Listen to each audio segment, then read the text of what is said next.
Good morning, अस्सलाम वालेकुम। Welcome back to our channel. उम्मीद है कि आप सब बिल्कुल ठीक होंगे। सबसे पहले तो ये कि अगर आप मेरे चैनल पर न्यू हैं तो मेरे चैनल को सब्सक्राइब कर दें, मेरी वीडियो को लाइक एंड शेयर और बेल आइकॉन को दबाना बिल्कुल ना भूलिएगा। और ये सुबह का टाइम है, सबसे पहले नाश्ता करवाया अंकल आंटी को और हम सब ने भी नाश्ता किया। और उसके बाद देखिए सुबह इतनी तेज़ धूप थी और उसके बाद बादल भी आना शुरू हो गया था। और आज अंकल आंटी जा रहे हैं, मेरा बिल्कुल भी दिल नहीं कर रहा था कि वो आ जाएं, कुछ दिन और हमारे पास रह रहे हैं ताकि हम कुछ और उनकी खिदमत कर सकें।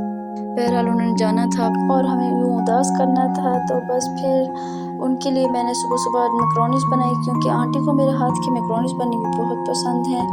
और ये सफ़र के लिए भी आसानी हो जाती है कि रास्ते में भूख लगे तो बंदा खा लेता है। तो बस यही सोच के मैंने जल्दी जल्दी नाश्ता करवाते ही मैक्रोनीस भी बनाई, साथ साथ अपनी चाय भी पी रही थी किचन में ही।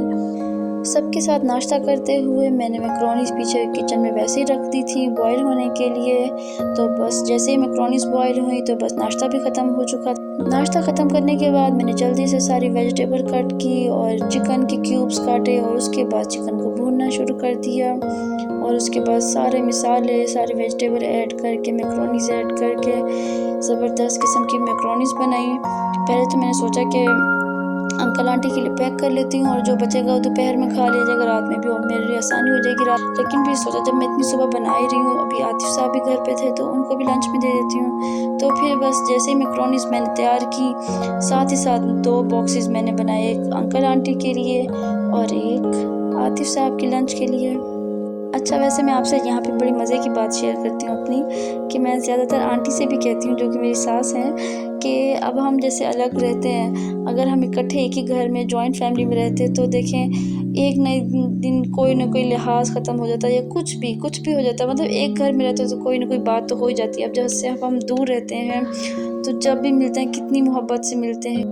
और आंटी देखें एक ही घर में होते तो ना किसी से मिलने जाते ना कुछ, एक ही घर में रहते। अब आप देखें कभी आप कोयटा होते हैं अपनी बेटी के पास, कभी आप लाहौर आ जाते हैं, तो कभी कहीं इसी तरह हम भी। अब जब हम थके होते हैं तो दिल करता है कि बस चलो घर चले जाते हैं। एक ही घर में रहते हैं आंटी, क्या मज़ा आता है ना। ऐसे जॉइंट फैमिली में ना रहने का एक ये भी होता है कि जब भी मिलते हैं प्यार से मिलते हैं, एक दूसरे को इज़्ज़त देते हैं, मोहब्बत देते हैं, खलूस से मिलते हैं। तो बस फिर मैंने उनके लिए लंच भी तैयार कर लिया था और साथ मैंने उनके लिए चपली कबाब फ्राई किए और साथ साथ केचप और फॉर्क एंड स्पून्स वगैरह भी मैंने पैक करके दिया ताकि उनको सफ़र में किसी किस्म की भी मुश्किल ना हो।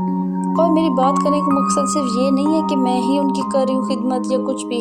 इसी तरह जब मैं उनकी तरफ जाती हूँ तो वो भी मेरा ऐसे ही ख्याल रखती हैं, ऐसे ही मोहब्बत से मिलती हैं। और जब हम लोग आ रहे होते हैं वापस लाहौर अपने घर, तो वो ऐसे ही खाने पैक करके दे रही होती हैं, हर चीज़ हमारी पसंद की बना रही होती हैं। जैसे हमें पसंद है पाए आंटी के हाथ के बने हुए, तो वो उसी सुबह ही पाए मंगवाती हैं स्पेशली और पाए फ्रेश बना के देती हैं, राइस बना के देती हैं, मतलब कि जो हमारी पसंद का वो ज़रूर बना के देती हैं। उनका बस नहीं चल रहा होता कि घर में जो कुछ भी है ना हमारी पसंद का वो हमें साथ पैक करके दे दें।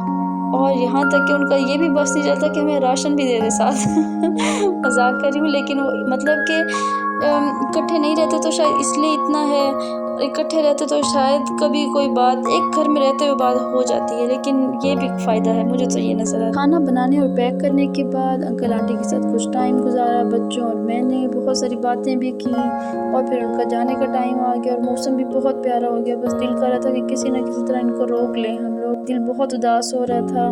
तो बस फिर उदास दिल के साथ उनको रुखसत किया। अच्छा, मेरे साथ ऐसा होता है कि जब भी मैं अपसेट हूँ तो मैं बहुत काम करती हूँ, तो उसके बाद मैंने बहुत सारे कपड़े धोए, ये भी नहीं सोचा कि मौसम ख़राब है। कपड़े धोने के बाद फ्री हुई तो बाहर आके देखा अरहम काफ़ी अपसेट लग रहा था और उसकी तबीयत भी काफ़ी ख़राब हो रही थी, उसका गला ख़राब हो रहा था। तो उसको दवाई पिलाई और फीडर वगैरह दे के उसको सुला दिया।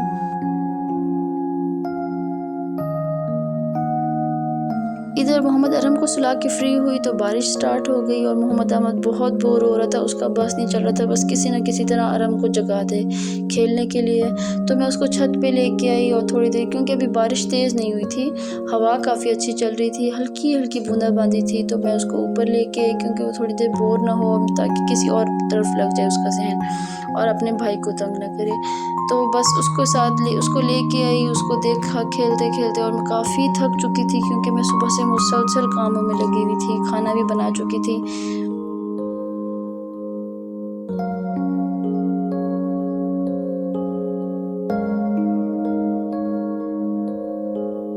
बादल भी काफ़ी ज़्यादा आ चुका था, लगता है कि आज फिर ज़ोर से बारिश होने वाली है।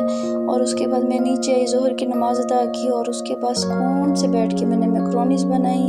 ओह सॉरी, बनाई नहीं, खाई, जो बनी हुई थी ऑलरेडी। शुक्र अल्हम्दुलिल्लाह। अहमद को किसी खेल में लगाया, वो आप आगे देखेंगे। मतलब मैंने उसको इतने सारे बैलून्स पकड़ा दिए क्योंकि अब मैं थकी हुई थी। मेरा दिल कर रहा था बस अब मैं सुकून से बैठूं और मुझे कोई तंग ना करे। और हम तो वैसे भी सोया हुआ है, दोनों मिलके ज़्यादा तंग करते हैं ना। एक अकेला खड़ा होता है बस वो बोर होता है लेकिन तंग नहीं करता। और देखते ही देखते बारिश भी तेज़ होने लग गई और बुलबुले बन रहे थे पानी के, बहुत ही क्यूट से लग रहे थे। बचपन में इन बुलबुलों को देखने का बड़ा ही दिल करता था, बड़ा मज़ा आता था इनको देख के। दोपहर का खाना खाने के बाद मैं नीचे आई और नींबू तोड़ा। सबसे पहले तो नींबू ढूंढा दरख्त पे क्योंकि अभी मौसम नहीं है तो नींबू बहुत छोटे छोटे हैं। और फिर बस नींबू लेके ऊपर गई और green tea P. Green tea पीने तक बस मोहम्मद अरम साहब जाग चुके थे, उसकी तबीयत भी काफ़ी बेहतर थी। और उसने बाहर देखा कि बारिश हुई है। ये क्या मम्मा, बारिश हुई है, मुझे आपने सुला दी और मुझे जगाया भी नहीं। इतने उसकी गिले शिकायतें सुनी मैंने कि बहुत बच्चा जो है। उसके बाद उसने कहा बारिश हुई है और अब मैं जागा भी नहीं हुआ था, मैंने बारिश होते भी नहीं देखा, तो अब आप मुझे बाहर ले जाएं। कहा भी सही कि अरम अभी तो तबीयत ठीक नहीं है, अभी आप ना जाओ। नहीं बस अब मैंने जाना है। तो मैंने कहा अभी छोटा बच्चा है, अभी कोई इतनी जिम्मेदारी भी नहीं है इसको स्कूल की या कुछ भी, तो उसको ले ही जाती हूँ, क्या याद करेगा, याशी करेगा आज तो बस दोनों बच्चों को साथ लिया और उनको पार्क लेके गई। पार्क दिखाया कि वहाँ पे बहुत पानी है, अभी हम नहीं जा सकते। और रास्ते में इतने प्यारे फ्लावर्स नज़र आए कि बहुत दिल कर रहा था यहाँ से थोड़े से तोड़ लूँ और अपने घर जाके लगा लूँ, लेकिन बस फिर नहीं तोड़े पहले मैं उनको एक पार्क लेके गई, उधर दिखाया कि पानी है, नहीं जा सकते। फिर उन्होंने कहा दूसरी साइड पे जो पार्क है अगली गली में, तो वहाँ जाते हैं। फिर हम वहाँ पे भी गए देखने के लिए, पानी था शुक्र अल्लाह का, वरना ये ज़्यादा टाइम लेते पार्क में। तो बस मज़े की वॉक की हमने, बातें भी की, बच्चों को मैंने खेलता हुआ देखा, एंजॉय करते हुए देखा और उनको फूल उठाते हुए, छोटे छोटे फूल और फूलों को उठा रहे थे। माशाल्लाह ये बच्चे भी तो फूल के मानिंद हैं। बस हर टाइम यही दुआ करनी चाहिए अल्लाह ताला फ़लस्तीन को भी आज़ाद कर दे, उधर के हर बच्चे को आज़ादी मिल जाए, वो फूलों की तरह और खिलें और तरक्कियां करें। और कमेंट में आमीन लिखना ना भूलिएगा, क्या पता किसके आमीन लिखने से किसी के लिए दुआ कबूल हो जाए।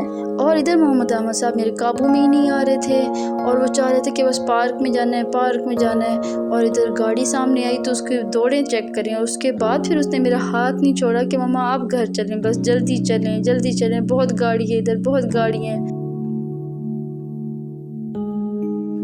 घर पहुंचे तो शाम हो चुकी थी, असर की नमाज़ अदा की जल्दी जल्दी से। उसके बाद मैंने खाना बनाया क्योंकि मैक्रोनीस फिनिश हो चुकी थी, लंच में दे दिए थे और ख़ुद भी दोपहर में खा लिए, तो शाम में दोबारा मुझे खाना बनाना पड़ गया।